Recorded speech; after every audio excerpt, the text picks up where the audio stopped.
বন্যা হচ্ছে 39 জন বাংলাদেশি নাগরিক মৃত্যুবরণ করেছে।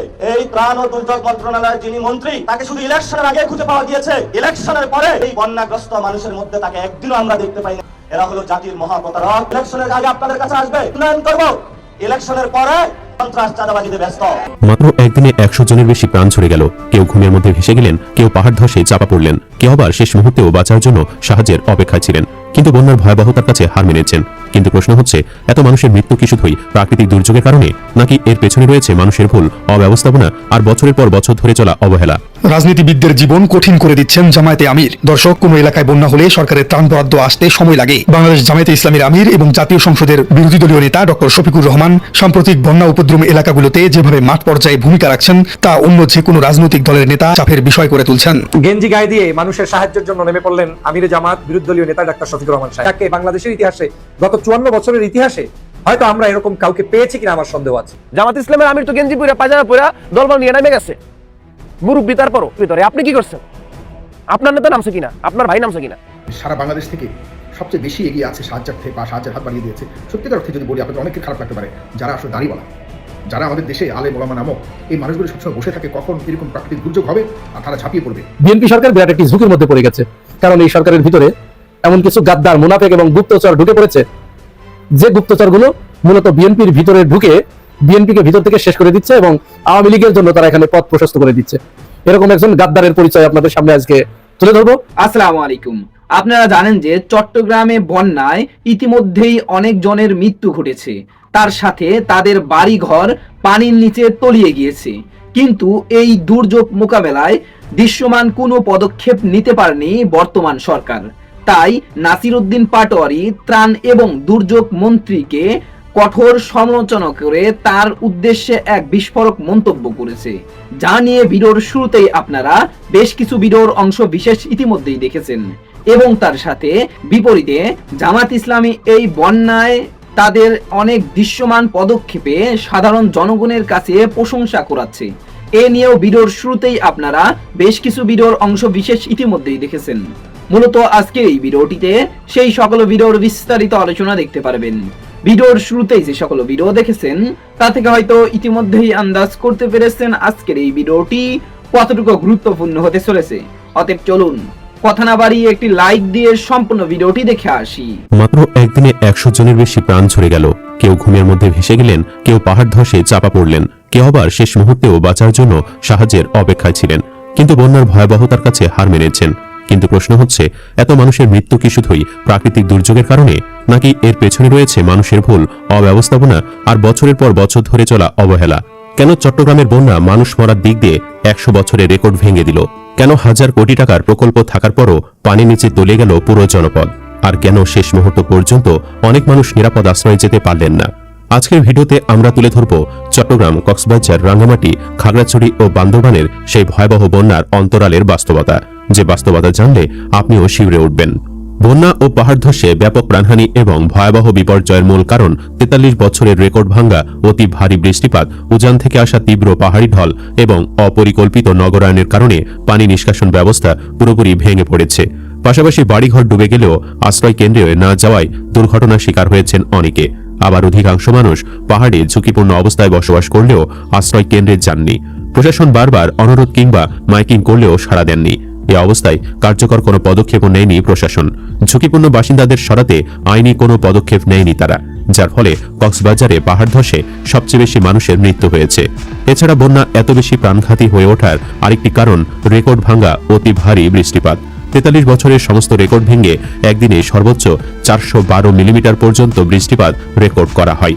এর সঙ্গে আকস্মিক পাহাড়ি ঢলের তীব্রতা যুক্ত হয়। ভারতের ত্রিপুরা ও সংলগ্ন পার্বত্য অঞ্চল এবং দেশের ভেতরের পাহাড় থেকে উজান থেকে নেমে আসা পানি তীব্র গতিতে সমতলে ধেয়ে আসে। সাঙ্গু, ডলু ও শঙ্খ নদীর পানি বিপদসীমার উপর দিয়ে প্রবাহিত হয়ে সাতকানিয়া, লোহাগাড়া, চন্দনাইশ ও বাঁশখালী উপজেলাকে মুহূর্তেই ভাসিয়ে নিয়ে যায়। এতে কারো কারো মৃত্যু হয়, আবার অনেকে আহত হন। পাশাপাশি অতি ভারী বর্ষণে পাহাড়ের মাটি নরম হয়ে অন্তত 97টি স্থানে পাহাড় ধসের ঘটনা ঘটে। পাহাড়ের পাদদেশে এবং ঝুঁকিপূর্ণ ঢালে গড়ে ওঠা অস্থায়ী ও অবৈধ বসতিগুলো মাটির নিচে চাপা পড়ায় মৃত্যুর সংখ্যা দ্রুত বৃদ্ধি পায়।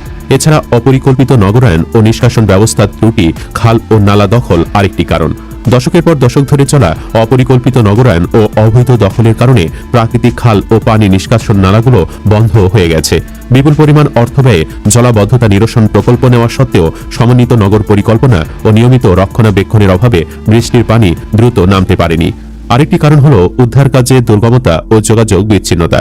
বন্যার পানিতে সড়ক এবং রেললাইন ডুবে যাওয়ায় দুর্গত এলাকাগুলো সম্পূর্ণ বিচ্ছিন্ন হয়ে পড়ে। ত্রাণ ও উদ্ধার পৌঁছাতে বিলম্ব হয়। পাহাড়ি ও অত্যন্ত দুর্গম এলাকা হওয়ায় সাধারণ মানুষের কাছে সময়মতো জরুরি উদ্ধারকারী দল বা ত্রাণ পৌঁছানো কঠিন হয়ে পড়ে, যা পরিস্থিতিকে আরও বেশি প্রাণঘাতী করে তোলে। তবে স্থানীয় লোকজন বলছেন, হাজার কোটি টাকার জলাবদ্ধতা প্রকল্প থাকা সত্ত্বেও শহরের পানি দ্রুত সরতে না পেরে দীর্ঘস্থায়ী কৃত্রিম বন্যার সৃষ্টি করেছে। উদ্ধার কাজের সমন্বয়হীনতা ছিল। পাহাড়ি এবং অত্যন্ত দুর্গম এলাকা হওয়ায় অনেক বন্যা কবলিত স্থানে উদ্ধারকারী দল সময়মতো পৌঁছাতে পারেনি। স্থানীয় সরকার কাঠামোর পরিবর্তনের কারণে দুর্যোগ মুহূর্তে মাঠ পর্যায়ে দ্রুত সাড়া দেওয়া ও সমন্বয় করা কঠিন হয়ে দাঁড়ায়। এদিকে জানা গেছে, সাতকানিয়া ও বাঁশখালীতে অবস্থা সবচেয়ে বেশি ভয়াবহ। স্থানীয় সূত্রে জানা যায়, টানা বৃষ্টি ও পাহাড়ি ঢলে চট্টগ্রামের বিস্তীর্ণ এলাকা এখনও পানি নিচে। দুই উপজেলার কয়েক লাখ বাসিন্দা এখনও পানিবন্দী। এছাড়াও হাটহাজারী, ফটিকছড়ি, বোয়ালখালী, চন্দনাইশ ও লোহাগাড়া উপজেলায়ও বন্যায় বহু মানুষ পানিবন্দী হয়ে পড়েছেন। 7 উপজেলায় জেলা প্রশাসনের হিসেবে পানিবন্দী এবং ক্ষতিগ্রস্ত মানুষের সংখ্যা দাঁড়িয়েছে 8 লাখের বেশি। তারা খাদ্য সংকটে পড়েছেন। এসব উপজেলায় পর্যাপ্ত ত্রাণ পৌঁছেনি বলে জানিয়েছেন বন্যা কবলিত এলাকার বাসিন্দারা। একই সঙ্গে বিশুদ্ধ পানির সংকটেও পড়েছেন তারা।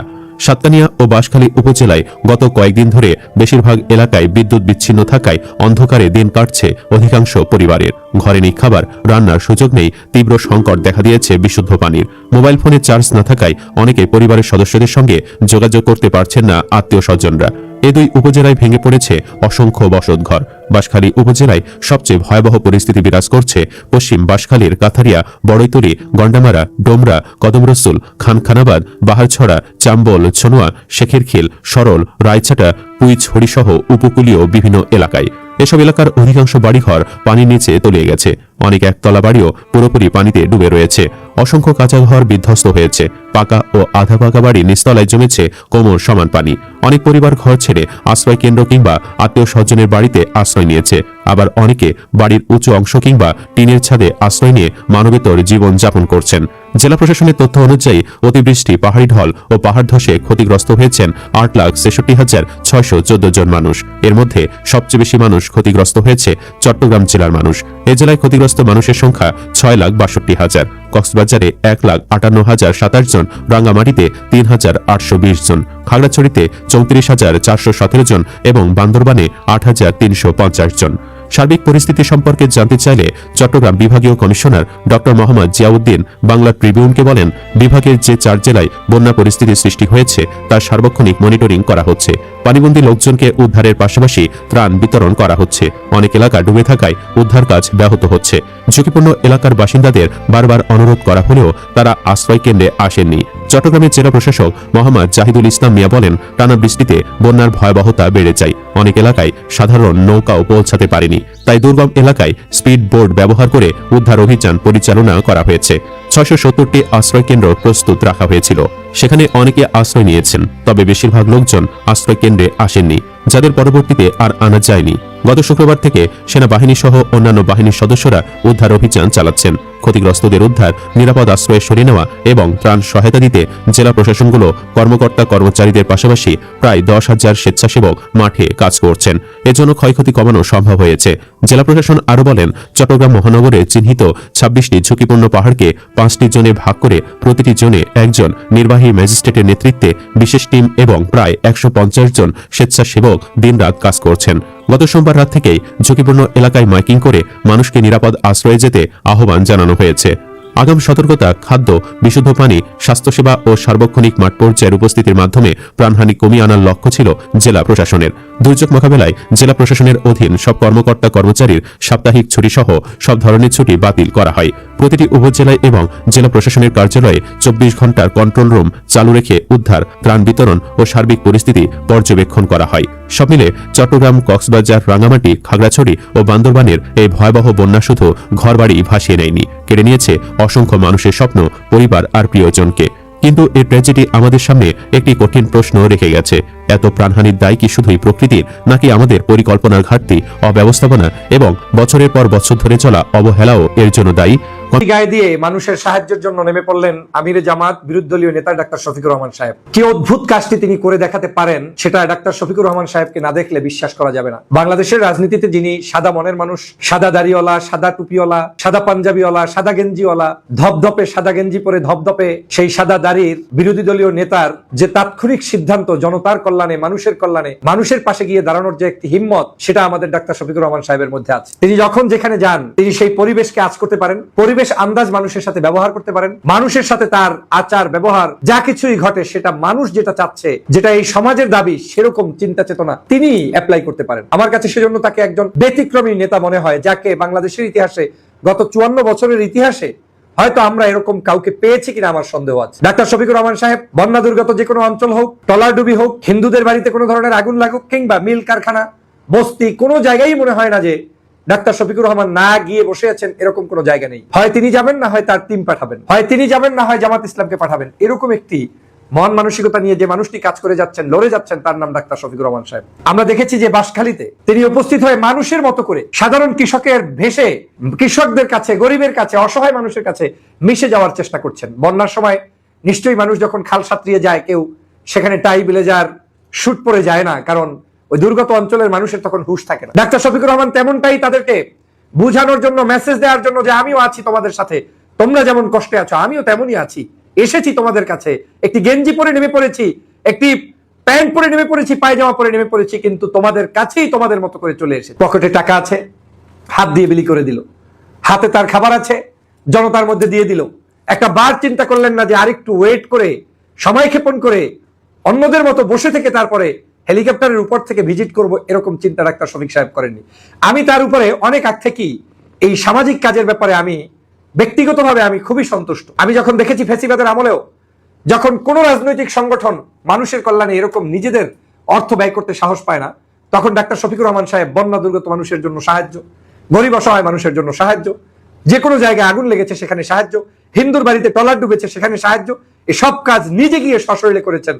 আজকে তার এই উদ্যোগগুলো জাতির কাছে প্রশংসিত হচ্ছে। কিছু মানুষ বিভিন্ন বিষয় নিয়ে কথা বলবে, কিন্তু ডাক্তার শফিকুর রহমান সাহেব কারো কথাকে পরোয়া না করে যেই কথাগুলো, যেই কাজগুলো জাতির কল্যাণে প্রয়োজন, সেটা তিনি নির্দ্বিধায় করতে পারেন। আর এটাই তো লিডারশিপ। আজকে তিনি পায়জামা কোন কালারে পরবেন, জামাটা কোন ভাঁজ দিয়ে আসবেন, ওখানে প্যান্ট শার্ট পরে যাবেন কিনা, এই চিন্তা যদি কোনো একজন নেতাকে কারো কাছে জিজ্ঞেস করা লাগে, তাহলে সে তো নেতাই হতে পারে না। খালে নেমেছি, লঙ্গি পরে নেমে পড়বো, বিলে নেমেছি, গেঞ্জি পরে নেমে পড়বো, গরিব মানুষের কাছে যাচ্ছি, আমার যা আছে তাই নিয়ে ঝাঁপিয়ে পড়বো। আমি মঞ্চে যাচ্ছি, কখনো আমার লঙ্গি পরা অবস্থায় বক্তব্য দিব, কখনো গেঞ্জি পরে বক্তব্য দিব, কখনো আমি শুট বুট পরেও বক্তব্য দিব। এটাই একজন নেতার বৈশিষ্ট্য। আর সেটাই ডাক্তার শফিকুর রহমান দেখাতে পেরেছেন, ভাঙতে পেরেছেন। সকল ঝঞ্ঝালতা সবকিছুকে পিছনে ফেলে সামনের দিকে এগিয়ে যাওয়ার নাম ডাক্তার শফিকুর রহমান। আমি প্রতিটা মুহূর্ত তার কাজের প্রশংসা করতে বাধ্য হচ্ছি, কারণ তিনি জাতির প্রত্যাশা পূরণে একজন সৈনিক হিসাবে নেমে পড়েছেন। কি সুন্দর চেহারা, ধপধপে সাদা দাড়ি, চুল সাদা, পায়জামা জামা, টুপি সাদা, আবার গেঞ্জিটাও সাদা। তিনি নেমে পড়েছেন, মঞ্চে উঠেছেন। ওই নেমে পড়ে যে আবার এখানে মঞ্চে এসে আরেকটা জামা পড়তে হবে, আপনার সব পরিবর্তন করে দেখিয়ে দিতে হবে না। তিনি বলেছেন যে বন্যা দুর্গতদের কাছে যে ভাষায় এসেছি, যে সুরাতে এসেছি, সেই সুরাতেই দুর্গতগ্রস্ত মানুষের সাথে কথা বলবো, দোষের কি আছে? যারা পারে না তারা বলে নাচতে না জানলে উঠান বেকা। ডাক্তার শফিকুর রহমান নাচতে জানেন, তিনি কাজ করতে জানেন, তিনি কাজ দেখাতে জানেন। তার প্রত্যেকটি কাজ আজকের জাতির কাছে প্রশংসনীয়, বিধায়ী তার প্রত্যেকটি জিনিসই আজকে জাতি গ্রহণ করছে। আজকে তার প্রশংসা কি হওয়া উচিত ছিল সবার আগে, যে বাংলাদেশের রাজনীতিতে সর্বাগ্রে কোন দলের নেতা সবার প্রথম বাঁশখালীতে গিয়ে সাহায্য করেছে, তার নাম ডাক্তার শফিকুর রহমান, তার নাম জামাত শিবির। আমরা সেই প্রশংসার না যাওয়ার জন্যই ভিন্ন ছুতা খোঁজার চেষ্টা করি। আমি গেঞ্জি গায়ে যেতে পারবো না, আমি অমুক করতে পারবো না। আরে ভাই, আমি রাজনীতি করি, আমি যদি কৃষকের পোশাক পরতে না পারি, আমি যদি গরিব মানুষের সুরাতের মতো চলতে না পারি, তাহলে আপনি আমাকে রাজনীতিবিদ হিসেবে আমাকে নিয়ে প্রাউড করার তো তেমন কিছু নেই। প্রিয় বন্ধুরা আমার, ডাক্তার শফিকুর রহমান এটা পেরেছেন, এটাই বাস্তবতা। আমার নির্বাচনী অভিজ্ঞতা থেকে এরকম অনেক বিষয় দেখেছি। আমি যখন দেখেছি কাজ করতে সাধারণ মানুষরা ঝুড়ি নিয়ে মাটি তুলছে, আমার কাছে মনে হয়েছে আমিও তাকে এক ঝুড়ি মাটি তার মাথায় তুলে দেই। সমস্যার কি আছে? আমার সেইখানের শ্রমিক ভোটার ভাইটি খুশি হয়েছে, মনে করেছে যে আমি তার মতো এরকম কিছু, তার মতো করেই সবকিছু করতে আমার কোনো দ্বিধা নেই, তাকে আপন করে নিয়েছি। দোষের কি? আমি নৌকায় চড়েছি, নৌকা বেয়েছি, দোষের কি? ধান খেতে নেমেছি, ধান কেটেছি, দোষের কিছু নেই। রাজনীতিবিদদেরকে এমন ভাবেই হতে হবে যেমনটা সাধারণ নাগরিকরা এক্সপেক্ট করে। আপনি ইজি অ্যাক্সেস নিয়ে আপনি চলতে পারবেন। আজকের জামায়াত ইসলামকে কিছু মানুষ পরামর্শ দিতে গিয়ে কোণঠাসা করে রাখতে চায়। এটা একটা পরিকল্পনার অংশ, যে আপনি মসজিদের মধ্যে থাকবেন, আপনি মিলাদ পড়বেন, আপনি টুপি মাথায় দিয়ে বসে থাকবেন, আপনি জুব্বা ছাড়া আর কিছুতে বের হবেন না। অর্থ হচ্ছে আপনি ওই ডাসে আপনাকে মানায় জাতির নেতৃত্ব দিতে আপনি পারবেন না, আপনাকে জাতির নেতৃত্ব থেকে দূরে রাখার একটা কৌশল, আর কিছুই নয়। আর আমি বিশ্বাস করি ডাক্তার শফিকুর রহমানের মতো মানুষরা যদি নেতৃত্বের নামে যেভাবে তিনি করছেন এইভাবে যদি প্রত্যেকটি নেতাকর্মী তার প্রত্যেকটি ওয়ার্ডে, গ্রামে, পর্যায়ে কাজ করে, তাহলে সাধারণ নাগরিকদের কাছে তত বেশি যেতে পারবো। ওরা কেন চায় না আপনি ভালো কিছু করেন জানেন?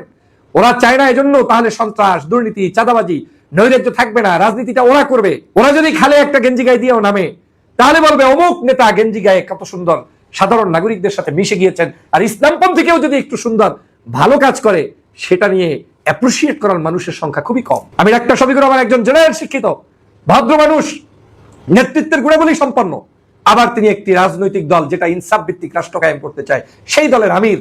তারই তো হতে হবে সব ধরনের জায়গায় এক্সেস নেয়া এবং দেওয়ার মতো একটি বিশেষ ক্ষমতা সম্পন্ন, জ্ঞান সম্পন্ন নেতৃত্ব তারই তো হওয়ার কথা। আর সেটাই হয়েছে। উনি তো বাংলাদেশের প্রধানমন্ত্রী। আমি আশা করছি সম্পূর্ণ ভিডিওটি দেখেছেন এবং এই ভিডিওর সাপেক্ষে আপনার কি মতামত সেটা অবশ্যই কমেন্ট বক্সে জানিয়ে যাবেন। ভিডিওটি ভালো লেগে থাকলে শেয়ার করতে ভুলবেন না। আমাদের এই চ্যানেলে নতুন হয়ে থাকলে চ্যানেলটি সাবস্ক্রাইব করে চ্যানেলের পাশে থাকবেন। আর যারা ইতিমধ্যেই চ্যানেলটি সাবস্ক্রাইব করেছেন তাদেরকে অসংখ্য ধন্যবাদ। দেখা হবে নতুন কোনো ভিডিও নিয়ে। ততক্ষণ সবাই সুস্থ থাকবেন। আল্লাহ হাফেজ।